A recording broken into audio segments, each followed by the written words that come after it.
Legislators on Capitol Hill are still sparring over the financial reform bill, but angel investors recently scored a minor victory when Senator Chris Dodd agreed to support 2 amendments that will ease restrictions on angel investing.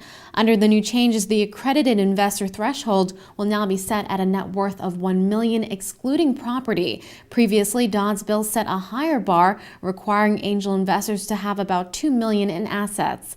Elsewhere, the SEC will now focus on reviewing transactions involving bad actors or investors with a history of violations. The original bill would have required the SEC to review all offerings within 120 days. It's a step forward, but the funded's Adeo Ressi says angel investors are still in trouble.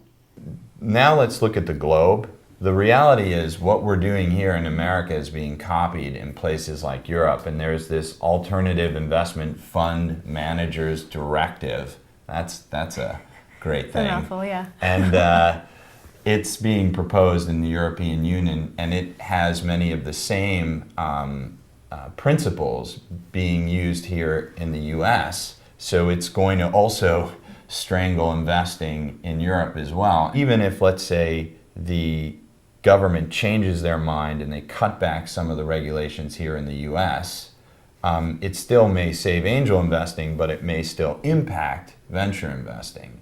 So it's bad here in the US, it's bad in Europe, and quite frankly, entrepreneurs need to get off their ass and organize to stop it in both locations. Do you think you're going to be effective in organizing to stop it? I know you've talked to a lot of other people in the angel investing community. Do you feel like momentum's on your side, that eventually legislators are going to calm down and see what possible effects this might have on the economy? Momentum is not on our side. This issue is a fly on the ass of an elephant. The elephant is the multi-trillion dollars of banking that is done through the United States economy. Angel investing is, and even venture investing might cumulatively represent $45 to $50 billion of that. So honestly, they're like, hey, we've got systemic risk in our banking system we need to fix. And it's like, this little angel investing problem, oh, okay, maybe we should fix that. But then you have state regulators and lobbyists and 1,000 voices in the discussion. Are you guys doomed, essentially? I mean, are you saying that we're probably going to lose? Are you just pessimistic at this point? Is there an inkling of hope here? I can tell you what I believe the 2 likely outcomes are. One is bad and one is not as bad. So the bad one is it pretty much, so there's been lobbying movement to change it, which is happening.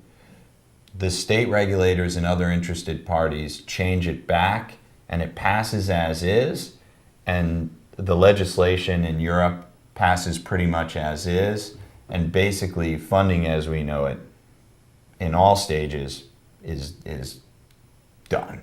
So it has to change. So there'll be a massive amount of, do we do debt, different vehicles, there'll be a massive amount of innovation. Option 2 is that hopefully it will be reformed. The reforms talked about today are compromise. They are not what it should be, but they're better than what it was. With all these potential landmines, have you talked to your VC friends, angel investors, who are looking to just take their entire operation and just go abroad? Well, unfortunately, the Europe regulations are actually worse for investors, so I doubt they'll be jumping to Europe anytime soon.